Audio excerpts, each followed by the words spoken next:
Maayong hapon, Negros. Ini ang Digicast Negros 10. Ang nagapanguna nga napulo ka mga balita sa isla sang Negros ang amo ni gadulong sa inyo.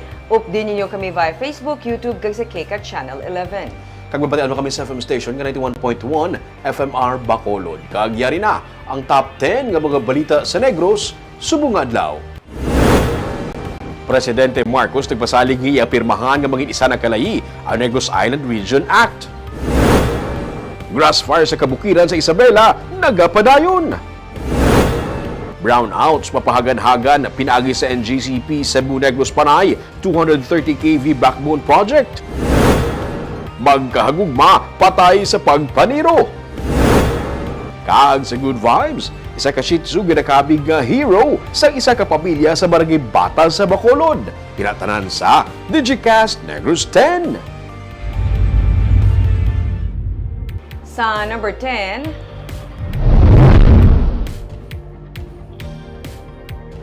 hindi na kinahanglan pa nga magtabok sa Iloilo karon nga nagbukas na ang S&R membership shopping sa Bacolod kaina sang aga. Kabahin ini sang commitment sang tagdumalahan sa mga loyal members sini sa isa ka dekalidad nga serbisyo.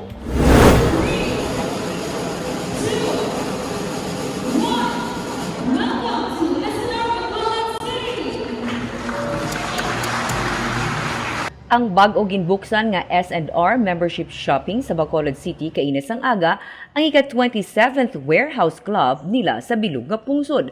Mga nanari-sari nga selection sang pagkaon, beverages, appliances, household items, health and beauty products, imported groceries kag premium nga frozen goods ang sarang mapilian gikan sa natungdan nga warehouse club nga naga-retail sang imported products and services.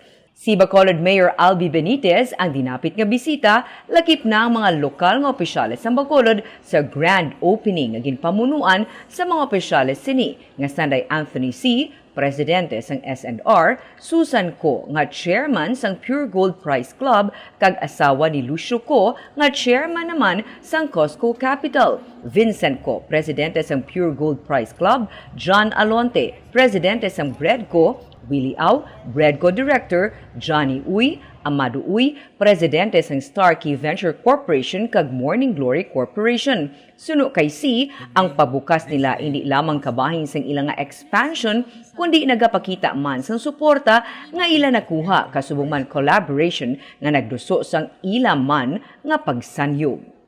As we gather here to commemorate the opening of our 27th Warehouse Club, our hearts swell with pride and gratitude. This momentous occasion not only signifies the expansion of our business, but also underscores the unwavering support and collaboration that have fueled our success. It is a testament of the enduring strength and the partnerships we have cultivated and the relationships we hold dear. May 212 ka mga na-hire nga empleyado ang S&R. Iban diri mga taga Bacolod nga nakatrabaho na sa S&R sa iban nga bahin sang pungsod. Dako nga bulig sa ekonomiya sang syudad suno sa alkalde ang pagbukas sini sa Bacolod. Tugas ang consumer consumption. The driving force of our economic development is consumer consumption. And I was just telling Sir C that Bacolod is experiencing a tremendous growth. Kaya nga tulad nga mga job placements, mga job positions availability, sige saka. No? And right now we have a couple of thousands job opportunities. That's why makita mo mga job fairs natin is almost every quarter or every other month because of that opportunity coming and knocking on the door of Bacolod City. For SMR alone, how many jobs ang 212 kuno ang ilang regular employees nga. But then of course this is a lot of trickle-down effect sa aton nga mga ibang nga livelihoods. Sa mga loyal customers sini, hindi na kinahanglan pa nga magtabok sa Iloilo ang mga taga Bacolod o Negros Occidental karon nga nagbukas na ang S&R para sa ginakabig world-class shopping experience.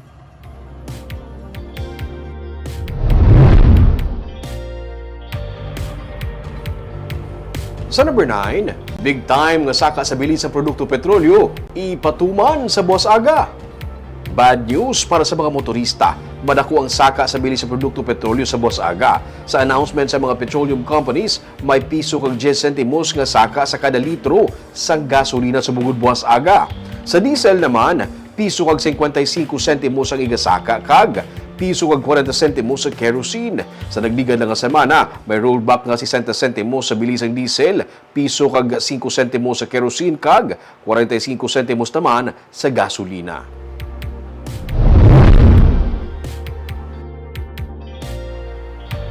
Sa number 8, antes ang State of the Nation Address ang Presidente, target sa syudad sa Bacolod nga matigayon ang inaugurasyon sa Yuhum Village sa Barangay Vista Alegre.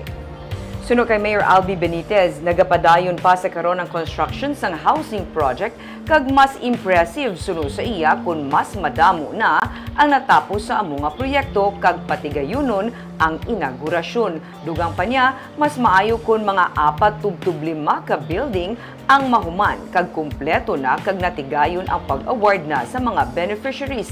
Suno sa alkalde, ginpaiway anay ang pagbisita ni Presidente Ferdinand Marcos Jr. sa proyekto kag hulaton ang pagkumpleto sang mayoriya sang housing units. May 296 ka housing units sa 4 ka mga building sa Yuhum Village sa Barangay Vista Alegre ang ginatukod sa karon. Impressive kung tapusun ta mas damot ang mga building. So before SONA, hopefully we will have mga 4 to 5 buildings na matapos and complete with takeout. Hindi lang niya daw inaugurate ang mga units na wala tawo. Hindi may tawo na gidya kag award sa ilan. Hindi pa na talaga i-tasta tagit sa nga daw matapos tagit mga more or less majority sa mga housing units. Sa number 7,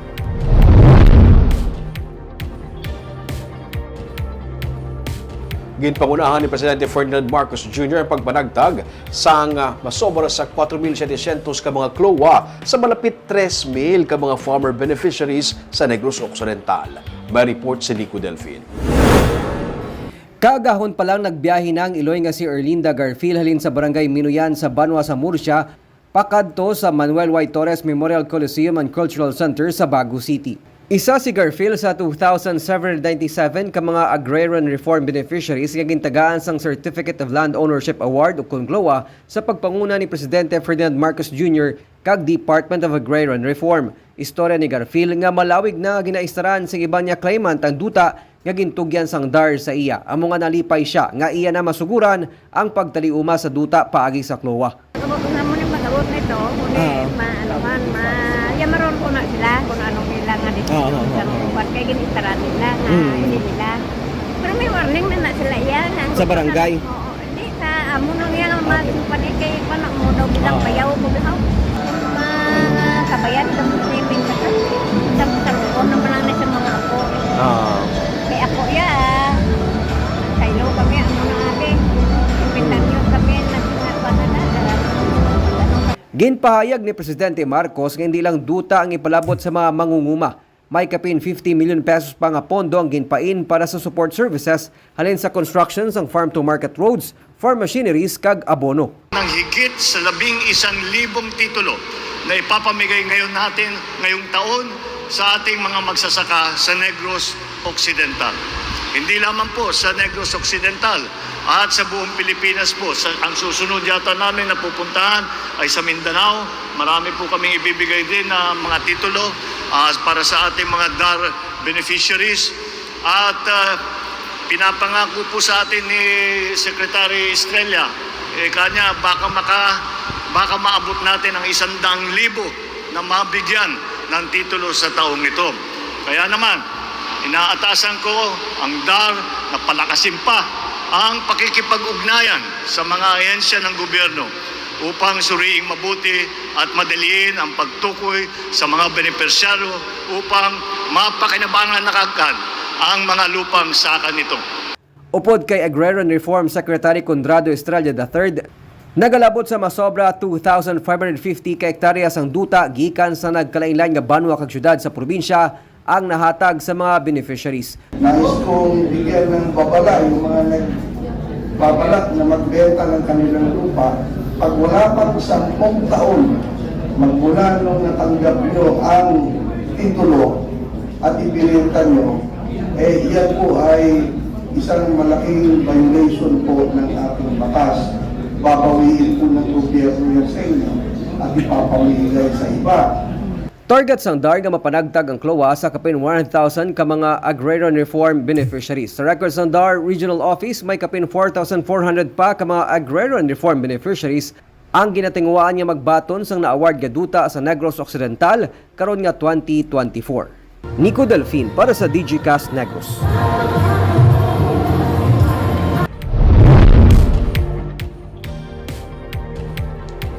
Sa number 6, grass fire ang nagapadayon sa karon sa Banwa sang Isabela. Humalin sang kahapon sang ginlamon sang kalayo ang mga kahilamunan sa nabukid nga parte sa nga Barangay 9 kaga may tubig sa Banwa sang Isabela. Sa idalom lang ini sang popular nga Glory Hill. Sa report sang Isabela BFP, mga 4:50 sang kahapon sang hapon nagsugod ang kalayo kag nagasige dako pasaka sa bukid. Ginatinguhaan sang mga bombero nga hindi ini maglabot sa mga pamalay sa idalom nga porsyon sang bukid. Subong nga hapon nakuhaan naman sa mga residente sang video ang liwat nga pag-ibwal sang kalayo kag sa sini nga tion nagapapanaog naman sa bukid ang kalayo. As of press time, ginatinguhaan sa mga bumbero nga mapalong ang kalayo.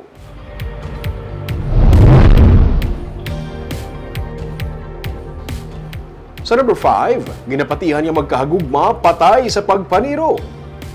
Patay sa pagpaniro, isa ka babae kag isa ka lalaki nga ginaligar magkahagugma sa Barangay San Francisco, Santa Catalina, Negros Oriental sang Sabado sang kaagahon. Ang babae gikilala kay alias Kath, samtang ang lalaki naman gikilala kay alias Fred. Si Kath separada sa equilibrium partner, samtang si Fred kasado. Sa investigasyon sa PNP, gikan sa Shaton ang duha kag nagpadulong sa Santa Catalina sang hinali na lang pang tiro sang duha ka mga sospek karga sakay sa motorsiklo. Sulong sa PNP, posible ginsundan ang duha. Ginpang tiro sila sa makapila ka beses nga nagresulta sa ila kamatayon. May 5 ka mga empty shells ang caliber .45 pistol nga nagkuha sa crime scene. Nagapati ang PNP nga posible isa ini ka crime of passion.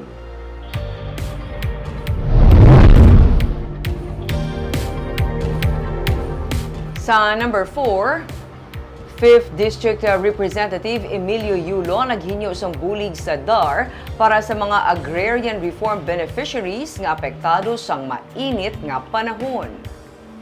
Wala ginpaboran sa Department of Agriculture ang pagpatuman sang cloud seeding operation sa pihak sang ayo sa mga mangunguma, ilabi na sa Southern Negros nga apektado sa mainit nga panahon. Gani sa kay Agrarian Reform Secretary Condrado Estrella III na lang nagdangup si Congressman Dino Yulo agud mangayo sang bulig para sa mga agrarian reform beneficiaries sang probinsya. Ang pamunuan sang Sugar Regulatory Administration nagahinyo man sang bulig para sa mga small sugar farmers nga amo karon ang nagalaom nga masalbar sa init ang nagakalaya nila nga pananom. Nagpahayag si Estrella nga tinguaan nila nga mabuligan ang mga agrarian reform beneficiaries. Ini magluwas sa paghatag sang farm machineries kag inputs para sa mga apektado nga mangunguma. Ang amon lang kita istoryahan kami nga at least we can see the earnest effort in their part. Hindi mo pwede nga mambala lang nga masurrender lang kita. Dahil kami may responsibilidad kami bilang mga tiglawas sa ating tumuluyo kada mo nang ilating.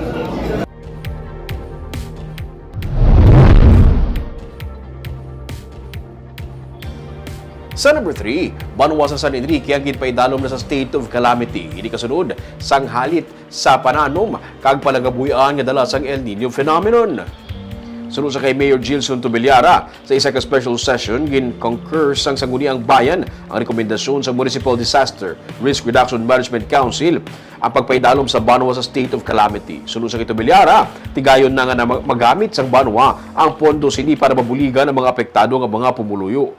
Plano nga maghatag suno sa iya sang financial assistance sa mga mangunguma pero paturon pa ang kantidad. Gisiling ni Tobeliara nga napulo ko ng kabilugan nga mga barangay sang Banwa ang apektado sang tuman nga kainit.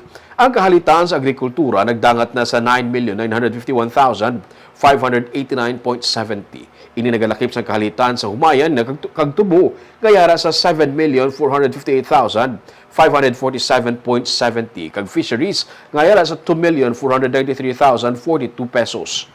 May 6,000 ka mga pamilya nga apektado sa sitwasyon labi na ang ilang palangabuyan. Padayon naman ang water rationing sa mga barangay nga ang tubig naganinit na.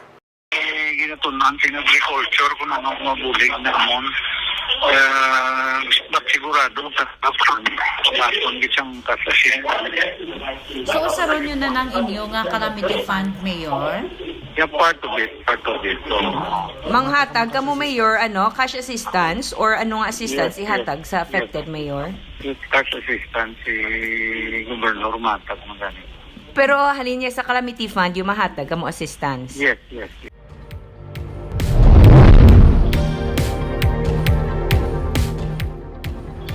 Sa number 2, brownouts ang mapahagan-hagan na pinaagi sa NGCP Cebu Negros sa Panay nga 230 kV backbone project. Mismo ang presidente ang nagapamuno sa energization sang sini nga proyekto.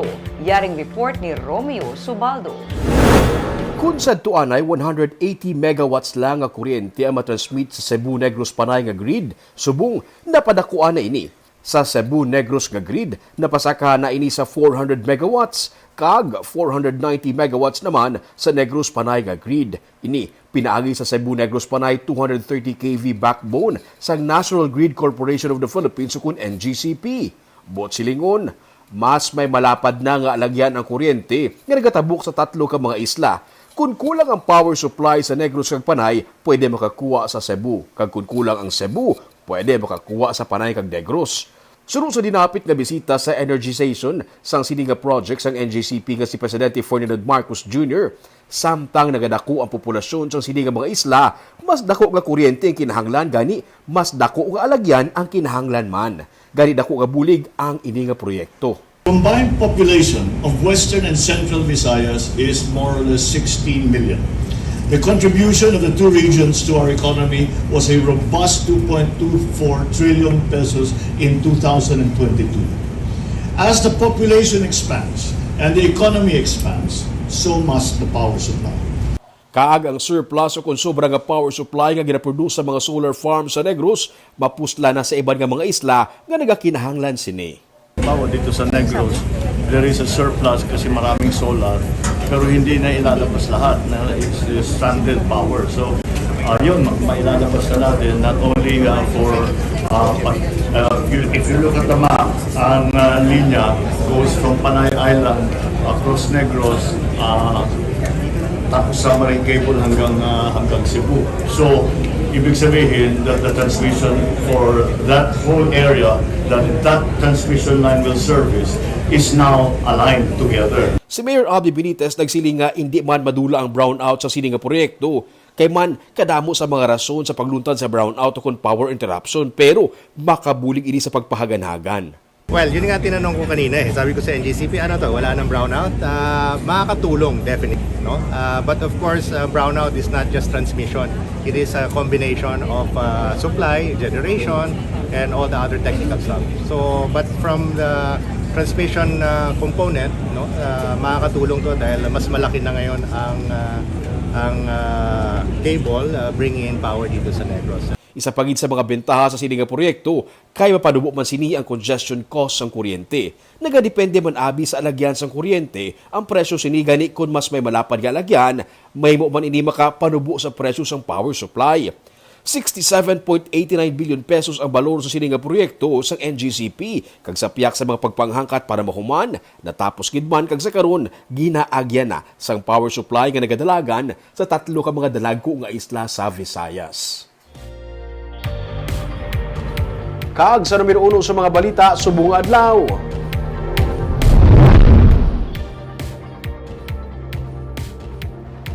Presidente Marcos nagpasalig nga apirmahan nga mangin isa na kalay ang Negros Island Region Bill. Nagapabor si Presidente Ferdinand Marcos Jr. ngay paidalom sa isa ka rehiyon ang Negros Occidental, Negros Oriental kag Siquijor. Para sa iya, mabudlay ang pagdala sang serbisyo sa gobyerno sa mga pumuluyo kung malayo ang regional offices parehas na lamang sa Negros Oriental nga kinahanglan pa nga magtabok sa regional center sa probinsya sang Cebu. Luyag niya nga maplastar ang tanan sang eksakto. Sa idalom sang NIR Act, split ang mga regional offices sa Occidental kag Oriental Negros nga makaresulta sa pagtuga sa growth areas. Sa nagdigad lang nga bulan, sang ginaprubahan na sa Senado ang third kag final reading sang NIR Act kag suno sa Presidente, kung makalabot na ini sa iya ini nga pirmahan. Until we can consolidate, I can put it all together properly, and right now hindi pa ganun. It's very hard to bring government services to the people, and that's the reason behind the regional, the push for making it single region, so that may regional office na sarili. And it's probably a good idea, even if only for that. So you will sign that? I think I will sign it.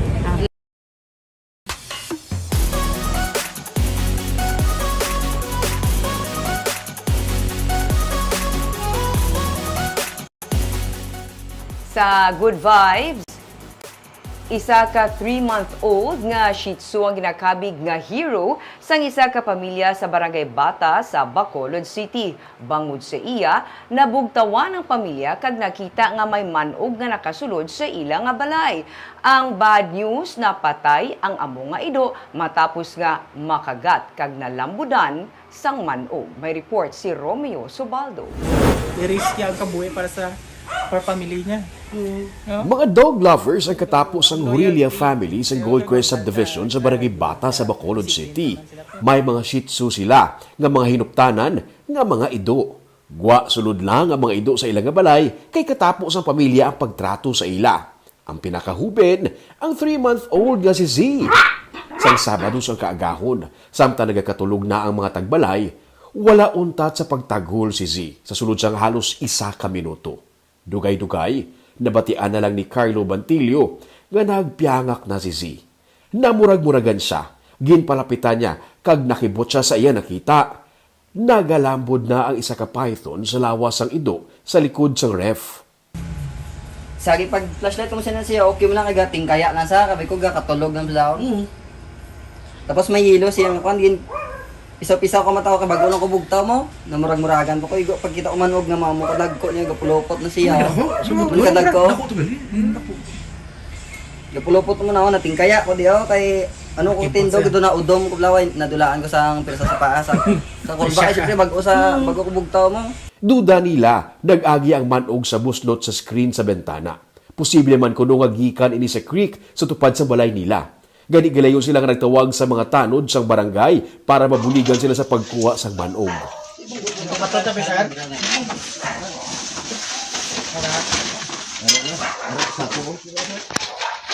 Hindi kami kakuante. Hindi ko wala napalapit? Oo, napalapit. Okay lang kung makita naman ng ulo. Kaya wala naman kung di ng direction sa ulo. Hindi kita ulo. Hindi ka ng ulo. Makita naman isang lawas na. Gano'n. Kasi dako na daw. Good line naman. Kanta mo to that time. Kung nag-decide ko, patawag ko barangay. Barangay Tanod. Sang makuha na ang manog, nga dubot kon kadako ang lawas, nakita nila nga may kinadtan si Z sa iyang tiil. Pero sa paglantaw nila, ang paglambod sang manog sa iya sining lawas ang iyaging kamatay. Giningagaw pa nila CPR si Z. Z?